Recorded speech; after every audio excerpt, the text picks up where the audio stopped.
Well, typically in election seasons with high-profile congressional races and contentious statewide contests, the assessor-recorder position is a mere afterthought, but not this time around. 17's Maddie Gannon is here with more on the candidates and the heat surrounding the race. Maddie?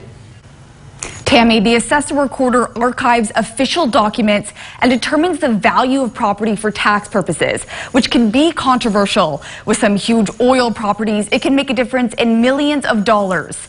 And it's a nonpartisan position, but this time politics seem impossible to separate from the contest. The race for Kern's Assessor-Recorder role. Two longtime county employees pitted against one another, looking to take over for retiring department head John Lifquist. I'm a taxpayer advocate. I am here for taxpayers of Kern County. Laura Avila is a 42-year-old mother of three who's worked in the department for over 15 years. For the last two, she served directly under Lifquist as the assistant assessor. Since I've been pretty much doing the job, I'm ready to go day one. There's not going to be a learning curve, and I'm ready. On the other hand, there's 53-year-old father of four, Todd Reeves. He's been with the office for over 26 years, currently serving as the chief appraiser. He says he wants to improve transparency with the public about how taxes are collected, because he says he's seen a shift within the department. I've kind of seen a change of philosophy within the office of putting the needs of the county ahead of the taxpayer, and that's one thing that I would like to change. It's a race typically garnering little attention. This campaign season is a different story entirely.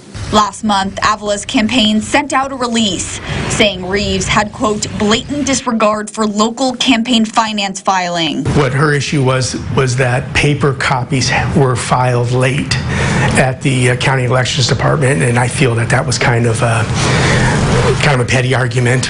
A few weeks later came a flyer advocating for Reeves from the Kern County Young Republicans, saying Avila was a registered Democrat for over 20 years before switching to the GOP right before launching her bid. It's disappointing that that's the negative, but then I look at it and I'm like, that's the negative. Avila said she was previously a Democrat, but switched to no party preference 8 years ago before joining the GOP. She says in recent elections, she voted with a Democratic ballot because Republicans don't allow NPP voters to cast a ballot in California GOP primaries. They're not saying I'm not qualified for the job, that I don't know what I'm doing, that I'm not going to do a great job, I'm not a good leader.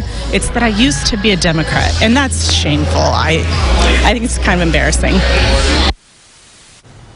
And we want to mention that we conducted that interview with Mr. Reeves before his COVID diagnosis. That interview was last week. And this race is very likely to be decided in the primary election next week. If one of the two candidates receives at least 51% of the vote, he or she will take the role. In studio, Maddie Gannon, 17 News.